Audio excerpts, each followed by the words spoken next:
Hi there. My name is Father Tom Merkel. I'm the Associate Pastor at St. Al's and St. Anne's, and just wanted to share a few reflections on the readings from this week. This week we're in the 28th week of Ordinary Time, and we have another parable from our Lord, speaking about the kingdom of heaven. And the kingdom of heaven here is likened to a king who gave a wedding feast for his son. Now our Lord is still talking to the chief priests and the elders of the people, the religious leaders of his time. And in these parables, we see a similar group of characters each time. There's always a king or a landowner or someone who's in charge that represents God the Father. He always has a son who he's doing something good for, and that represents our Lord. And then there's always people who are called to respond to this. And there are lots of times when they are called to respond, they respond negatively, and they actually attack the people proclaiming the message. Now, these people who are proclaiming the message are the servants. Last week, the servants were killed when they brought the message to those working in the vineyard. And now this year, the servants are ignored the first time, and then eventually they're killed the second time that they go and they bring the message to others. So being a servant of the Lord is tough. We're called to be servants of the Lord, and we're called to be part of bringing the good message of the gospel to our families and friends and all of creation. And we have to know that we're going to be facing difficulty. Our tradition, our faith, in our history, we have thousands of martyrs, thousands of men and women and children who have offered their life, who profess Christ in their words and deeds, and ultimately shed their blood for the love of Him and love of His gospel. Just recently, this past week, we celebrated Saint Denis, who was a martyr. He was the first bishop of France, and he actually, when he was martyred, they cut off his head, and he picked up his head and continued to preach. So not even death could stop the gospel from going forward from him.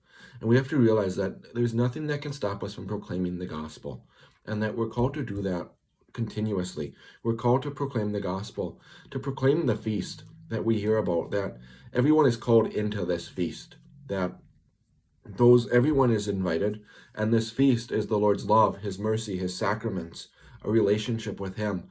And this is the mercy and love and the sacraments and the relationship that we have received from Him. And we want to bring people into that feast. Now, even though it's going to be hard, we can look at St. Paul, who says, I have learned the secret of being well fed and of going hungry, of living in abundance and of being in need. So, what's the secret? Reading this the first time, I could tell, when I'm hungry, when I'm in need, it's easy to want to cry out to the Lord. When we're in dire straits, when we're in this pandemic, when everything is going wrong, when a loved one leaves the church, or we're struggling with addiction or sin, that's the time to cry out to the Lord. But what about times of abundance, times when we've been well fed, times when our spiritual life seems to be on high, when temptation doesn't seem to be able to touch us? Those are times we have to cry out to the Lord as well. The Lord wants us to love Him then too, and He wants to continue to pour His grace on us. So we look at the Old Testament, we look at the people of God, the people of Israel. In the Old Testament, there's a lot of times when they're conquered and they cry out to the Lord, and the Lord sends a judge, a prophet, a priest, or a king, someone to lead them out of this, and they win. And they have good fields, they have good cattle, they have peace on their borders. Trade is going well, they have an army, but it's a time of peace. Sin starts to slip in, they become complacent, something goes wrong, and they turn away from the Lord and fall into idolatry.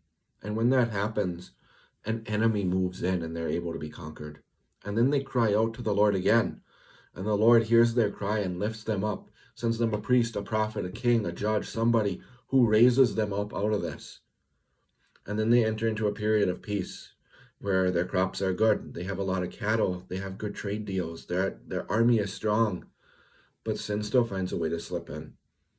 This is what we have to do in our spiritual life.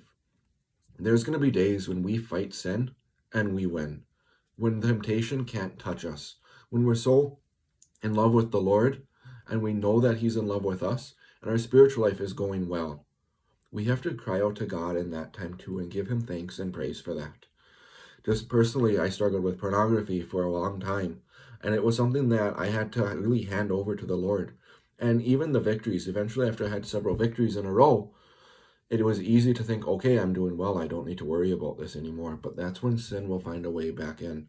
So even now, I continue to give God thanks and praise for the victories and freedom I've received from Him. And to really be clear that Porn is not invited to anything. It's not invited into my stress. It's not invited into any of my celebrations. And to continue to fight that. So whatever sin, whatever addiction is going on in your life, whatever you feel like you really need to fight, know that you're a day closer to freedom. And thank God for the victories that you've had. And I thank God for the victories I've had too as a sinner.